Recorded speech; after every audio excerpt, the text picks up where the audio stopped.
Good morning. Hope you guys are doing good. This is Acid Base 101, and this is just an introduction to the concept of an acid and a base. There will be 3 parts. So we'll start with definitions and an intro. And part 2 will be something called the autoionization of water. And then part 3 will be about the pH scale and a couple of calculation examples. Part 3 might have some subparts to it, kind of depending on how things go. Okay, so there's 2 parts to the homework. One goes with the optional assignment that looks like this thing. Goes with this, so down here. This would be out of chapter 16, questions 7, 9, 17, 19, 27. And then the required AP assignment for this set of notes is just going to be the acid-base worksheet number 1. And I'll post that on Canvas. Okay, so we're going to get started with a quick definition. There are several definitions of what an acid and a base is. Sorry, my birds are saying good morning to you too. And what we're going to use is called a Bronsted-Lowry. Bronsted-Lowry, based on the people who came up with the name, or the definition, the Bronsted-Lowry definition of an acid and a base. Okay, so just a quick side note, this substance, H+, is often referred to as a proton.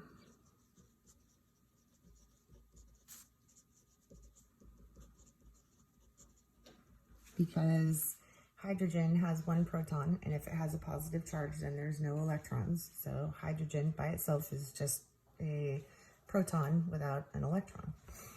Okay, so that's a little side piece of information. So for Bronsted-Lowry, an acid is a proton donor. So it gives up hydrogen to another substance.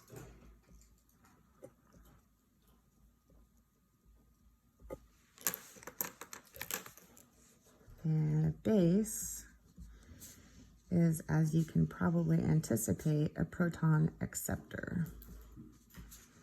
And so a base takes hydrogen from another substance, or the proton from another substance. Okay, so you have acid as a proton donor and a base as a proton acceptor. So let's talk about a really general acid-base reaction. Let's say we have some acid. We know acids always start their formulas with hydrogen. And X would stand for some anion, and that would be aqueous. And it's reacting with water, liquid. And so this is our acid. And so what's going to happen is the acid is going to give up its hydrogen, and it's going to go over here. The hydrogen is going to go over here to water. And so what we end up with is X by itself as an anion. X, -1. And then we end up with this hydrogen added to the water, which makes our good buddy the hydronium ion. Okay, so a couple things about this equation that we want to recognize, and that is that the acid here, HX, is giving up its hydrogen, and the water is acting as the base here. Base, because it's accepting the hydrogen. So this is the donator, and this is the acceptor. All right, something else that we want to remember is that acids and bases exist in conjugate pairs.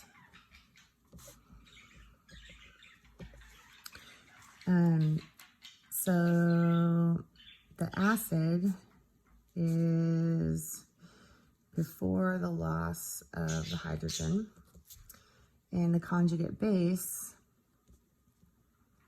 is what's left over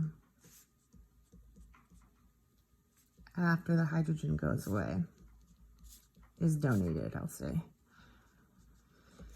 Okay, so if we look at our reaction, we'll notice that we have this acid HX, and its conjugate base is over here. That's X negative 1. So we would call this, sorry, this is kind of over the top here. This is a conjugate acid base pair.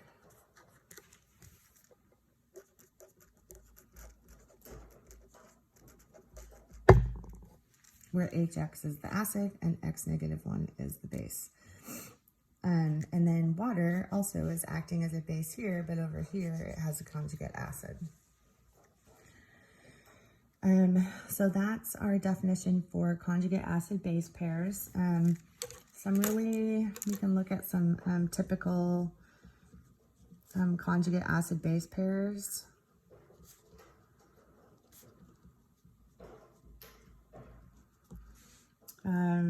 So we'll say we're going to have the acid in this column or that row and the base in this row. So if we use our example up here, it could be any acid HX and its conjugate base would be X negative 1. A specific example would be HNO3 and its conjugate base would be NO3 negative 1.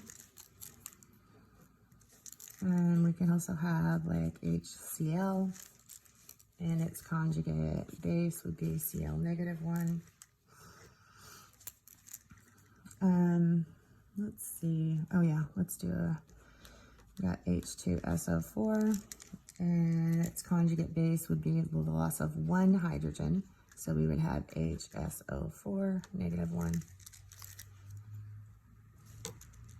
And then as a base, we can also have like NH3. And if we go backwards and we gain a hydrogen, then we would have ammonium. So those are some really common typical conjugate acid-base pairs. Excuse me. Okay, so there's a couple of definitions. There's some vocab. And the first vocab, let me just scoot this over just a little bit, is a monoprotic acid. Means it has 1 ionizable hydrogen.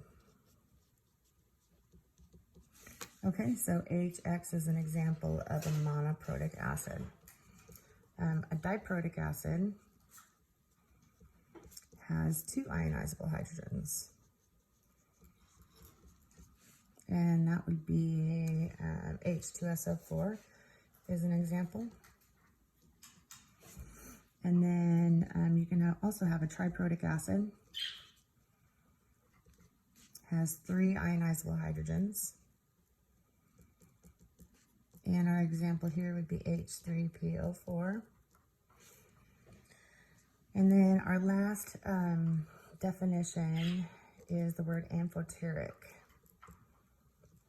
And an amphoteric substance can act as both an acid and a base. So it's a substance that can either donate a hydrogen or it can accept a hydrogen depending on the situation. And a really great example of an amphoteric substance would be HSO4 negative 1. It's got a hydrogen here that can be ionized, but it can also accept a hydrogen because it has a negative charge and can become H2SO4. So this is an example of an amphoteric substance, HSO4 negative 1, as an example. Okay, so there is Acid Base 101. That's the intro, and I hope you guys are doing good. I think I got everything that I wanted to here. Let me just make sure before I let you go. Got conjugate acid-base pair. Yeah, I think that's all of the information. So anyway, yeah, I hope you guys are doing great, and I'll see you in part 2. Thanks.